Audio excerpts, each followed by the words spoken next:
Students आज हम समझेंगे कि इक्विवेलेंट रेशियो क्या होती है। मतलब रेशियो क्या होती है, सबसे पहले तो हम इसको समझते हैं। रेशियो कहते हैं कि दो क्वांटिटीज में रिलेशन का नाम, मतलब सेम जो है उनके यूनिट्स होने चाहिए। और हम यूं कहें कि जैसे एक हमारे पास लेंथ है 5 मीटर और एक लेंथ है 6 मीटर, तो इनमें जो रेशियो बनेगी मीटर मीटर से कैंसिल हो जाएगा, 5:6 बनेगी। मतलब कि जो ए जो साइड है वो बी साइड से, या ए लेंथ बी लेंथ से कितने टाइम छोटी है, ये बड़ी, ये एक रिलेशन है, इसे हम कहते हैं रेशो। अब रेशो को हम तीन तरह से लिख सकते हैं। मतलब इसको हम जो इसकी हम कह सकते हैं एक एक वो फॉर्म जो कि स्टैंडर्ड है, वो ए रेशियो बी, इस तरह से हम लिखते हैं, ए टू बी। या इसको हम ए ओवर बी भी लिख सकते हैं यानी फ्रैक्शन फॉर्म में, या फिर हम इसे इस तरह से ए डिवाइडेड बाय बी इस शक्ल में भी लिख सकते हैं, अलजेब्रिक यानी जो है एक्सप्रेशन की शक्ल में। तो अब हमारे पास ये जब तीनों जो आई हैं शेप्स, ये रेशियो को रिप्रेजेंट करी, तो फिर इक्विवेलेंट रेशियो क्या होगी। इक्विवेलेंट रेशियो ये होगी कि अगर हमारे पास एक हम दो क्वांटिटीज में एक रिलेशन लिखते हैं, जैसे मैं कहता हूं कि 700 ग्राम्स का जो 1 kg से रिलेशन है वो क्या हो सकता है। ठीक है, तो अब मैं क्या करूंगा जी, 700 ग्राम, ठीक है, इसकी रेशियो ले रहे हैं हम 1 kg से। अब दोनों के यूनिट सेम नहीं है, ठीक है। मैं जब बात जानता हूं कि 1 kg जो है वो 1000 ग्राम्स के इक्वल है, ठीक है। तो यहाँ पर अब मैं क्या करूंगा जी, 1 kg नहीं लिखूंगा बल्कि 1000 ग्राम्स लिख दूंगा, ठीक है। तो अब यही रेशियो जब हम इसे सिंपल बना देंगे तो एक और रेशियो बनेगी, वो और ये दोनों रेशियो जो होंगी वो आपस में इक्वलेंट रेशियो कहलाएंगी। मतलब 700 ग्राम डिवाइडेड बाय 1000 ग्राम, ठीक है। अब ग्राम ग्राम से कैंसिल हो जाएगा क्योंकि रेशियो के कोई यूनिट नहीं होते। इसी तरह ये जीरोस इन जीरो से कैंसिल हो जाएंगे और 7 डिवाइडेड बाय 10 बच जाएगा, जिसे कि हम फिर 7:10 लिख सकते हैं। तो ये रेशियो और ये रेशियो ये बेसिकली इक्वलेंट रेशियो है। मतलब कि इक्वल नहीं है, इक्वलेंट है। अब इक्वलेंट का और इक्वल में जो फर्क है वो आपको यहाँ से पता चल रहा है कि उसमें मतलब कि हमारे पास चूंकि नंबर जो है, अगर आप देखें 7:10 वो नहीं लिखा हुआ, यहाँ पे हमें 700, ठीक है, /1000 जो भी ग्राम्स में है या जो भी इसके यूनिट होंगे उसमें लिखा हुआ है इससे।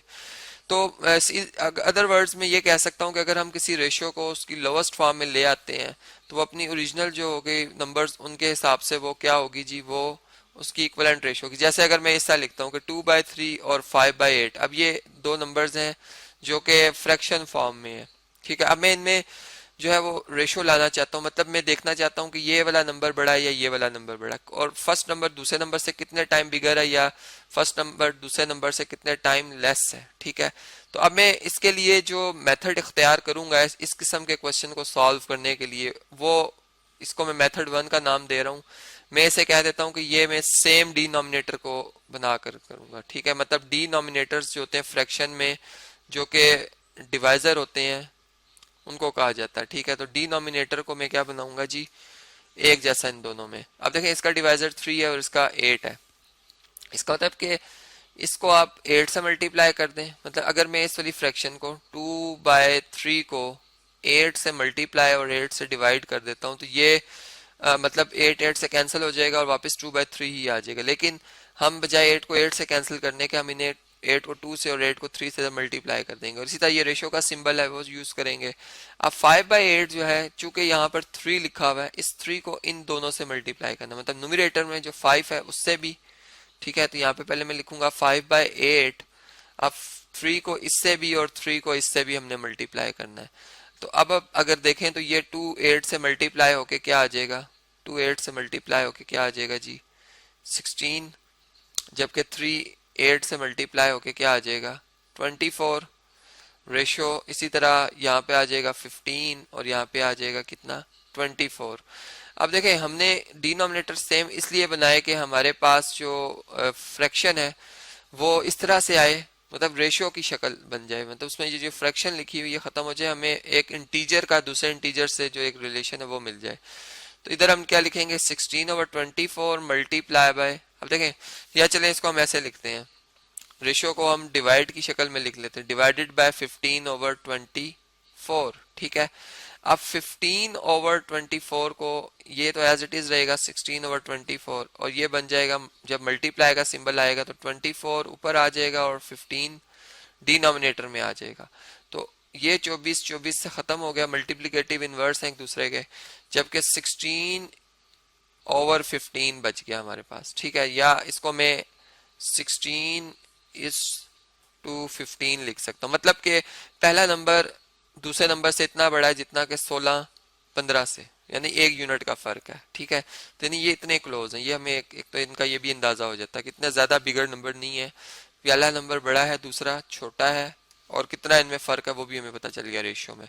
तो ये एक तरह से हमने ये क्वेश्चन जो है वो, जो ये प्रॉब्लम था इसे हमने इस तरह से सॉल्व किया। फिर हम अब इसी तरह इनकी जो इक्वलेंट रेशियो, यानी मैं इक्वल का साइन तो पुट कर रहा हूँ, लेकिन मैंने उसका आपको कंसेप्ट बताया कि मतलब कि जो नंबर की फॉर्मेशन है, जो लिखा हुआ है नंबर, ठीक है, वो एक अलग अलग तरीके से लिखा हुआ है, इसलिए इसको इक्वलेंट कह रहे हैं हम, ठीक है। मतलब कि उसकी वैल्यू तो सेम होगी, क्योंकि मैथमेटिकली एक चीज बराबर है तो वो कभी तभी बराबर होती है जब दो दो के बराबर है, दो कभी 2.1 के या टू कभी 2.1 के बराबर नहीं हो सकता, ठीक है। तो वो बात तो अपनी जगह एग्जिस्ट करती है। अब इसी तरह अगर हम आगे चलते हैं और एक और चलें इसी क्वेश्चन को मैं मेथड 2 से अब सॉल्व कराता हूँ आपको, ठीक है। हमारा जो क्वेश्चन था वो ये था कि 2/3 एक नंबर है, ठीक है, और इसकी रेशो मतलब इसको चेक करना है कि 5/8 से कितने टाइम बिगर है या लेस है। अब मैं एक और तरीका अख्तियार करता हूँ। हम ये बात जानते हैं कि एक रेशियो है हमारे पास जैसा 2/3, ठीक है, इसको मैं 5 से मल्टीप्लाई कर दूं, इसको भी 5 से, तो मेरा जवाब बन जाएगा 10/15। लेकिन जब मैं 10/15 को अगेन 5 पर डिवाइड करता हूँ तो 5 2 टाइम 5 3 टाइम आ जाता है, मतलब ये रहता 2/3 ही है, रेशियो पे कोई फर्क नहीं पड़ा। इस सेम नंबर से मल्टीप्लाई कर देगा न्यूमरेटर और इसके डिनोमिनेटर को, यानी एंटीसीडेंट जो ऊपर लिखा होता है और नीचे वाले को कॉन्सिक्वेंट कहते हैं हम। तो अब अगर इधर भी हम जो है किस नंबर से मल्टीप्लाई करेंगे, हम एक रिलेशन लाएंगे, हम इनका एलसीएम लेंगे, यानी लीस्ट कॉमन मल्टीपल लेंगे। अब लीस्ट कॉमन मल्टीपल क्या होता है वो आप जो है वो शुरू के लेक्चर से समझ चुके हैं कि वो हम कैसे फाइंड करते हैं। मैं यहाँ पर 3 और 8 का एलसीएम ले रहा हूँ, तो वो कैसे लेंगे जी, मैं शॉर्ट वे यहाँ पर यूज करता हूँ, मैं प्राइम फैक्टर की शक्ल में फाइंड करूंगा। सबसे पहले 2 से हम यानी डिवाइड करेंगे, 2 4 टाइम होता है 8, फिर 2 से, मतलब पहला प्राइम नंबर हमारा 2 है, फिर 2 से, जब अब 2 पे डिवाइड ना हो सके तो फिर नेक्स्ट प्राइम नंबर पे आते हैं हम, ठीक है। तो ये 2 2 टाइम 4 4 2 टाइम 8 8 3 टाइम 24, तो हमारा एलसीएम बना 24। अब हम जो ये हमारी रेशियो है इसके ये इसका जी जो एंटीसीडेंट है ये इसका क्या जी कॉन्सिक्वेंट है, इन दोनों को हम क्या कर देंगे, मल्टीप्लाई कर देंगे, यानी 2/3 इस तरह से लिखा होगा और 5/8 इस तरह से लिखा होगा। इन दोनों को हम 24 से ऊपर इसको न्यूमरेटर को और डिनोमिनेटर को मल्टीप्लाई कर देंगे, ठीक है। अब क्या होगा कि ये 3 इस 24 को 8 से डिवाइड कर देगा, और ये 8 इस 24 को 3 से डिवाइड कर देगा, यानी 3 4 टाइम जो होता है वो, सॉरी, यानी 8 3 टाइम जो होता है 24 होता है, ठीक है, और 3 8 टाइम 24 होता है। तो अब इसी तरह यहाँ पे अगर आप देखें तो फिर 8 2 टाइम क्या होगा 16, और 5 3 टाइम क्या होगा 15। तो यानी इनमें जो रेशियो आती है वो 16:15 ही आती है, जो कि हमने पहले भी जो पहले मेथड से इसका आंसर लाया था वो यही लाया था। तो इस तरह से आपने देखा कि हमारे पास जो इक्वलेंट रेशियो होती है वो क्या होती है, किस तरह से हम अपनी जो गिवन रेशियो है उसको इक्वलेंट रेशियो में तब्दील कर सकते हैं।